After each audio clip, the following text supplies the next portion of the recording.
This is a tribute to the squirrel. I'll give you fair warning, this video is super cat-centric, and it was something I put together to help me process the loss of this dearly beloved family cat known as the Squirrel, or Ocelot was her original name. But hang in there if you love to see these types of videos with cats and dogs and the loving relationships between the two, and just hang in there and bear with me as I kind of run through this off the cuff. But Squirrely came to us from a farmer's market with her sister, who we called Tiger. And they were so much fun to have around together, raised together as sisters, and clearly got lots of videos and pictures. And so that's what this video is going to show you, is that really we spend a lot of time and develop relationships with these family pets, whether they be cats or dogs or chickens and cows.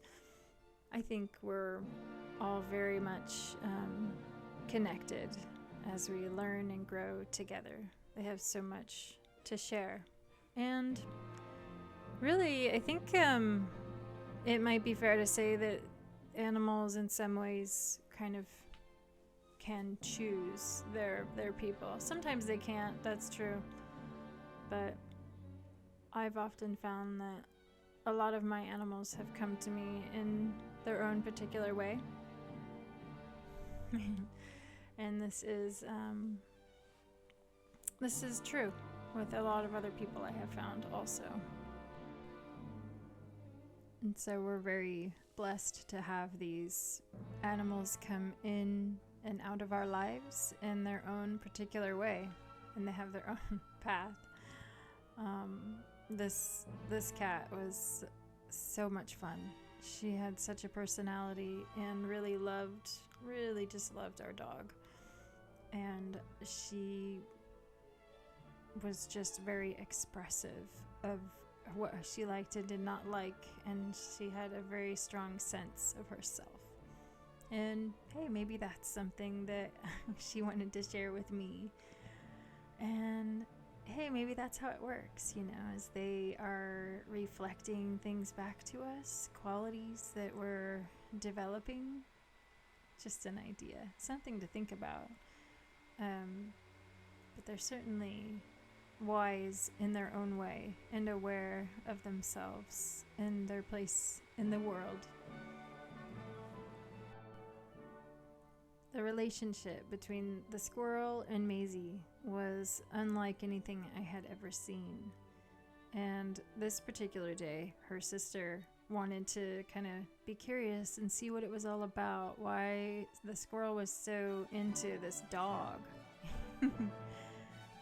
And so I came out and caught this moment, which really was so sweet. They were all lying out in the grass together, and Tiger just gets really brave and curious and just reaches her paw out over to Maisie and just kind of makes this connection. And just to witness this moment between the cat and the dog, and it's just amazing to me. And this is why I love them so much. There's this reaching out to make a connection and bond interspecies, and they are expressing just her eyes there, the squinting of the eyes. She really loves this dog too.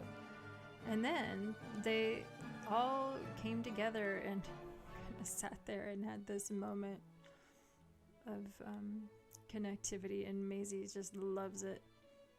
She's just so motherly about it. Just a sweetheart of a dog.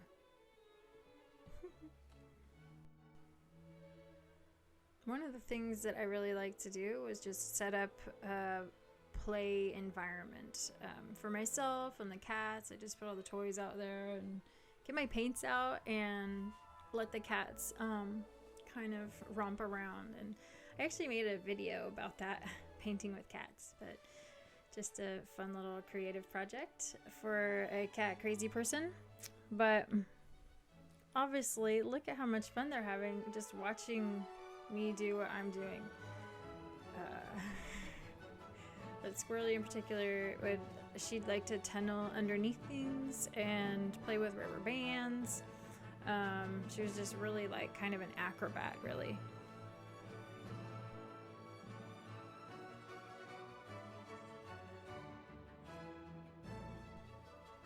And she could actually play fetch with herself, and that little toy right there, the squirrel, was her favorite. And you could toss it in the air and she would catch it and fling it right back to you. It was crazy, like she was playing tennis.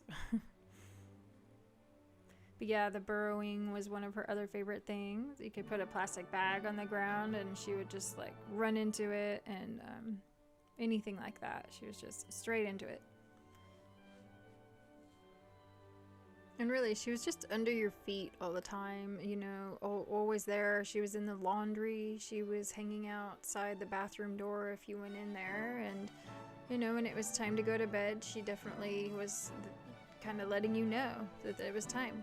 She'd have her way of communicating that.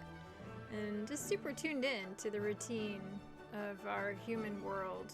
And not all cats are like that.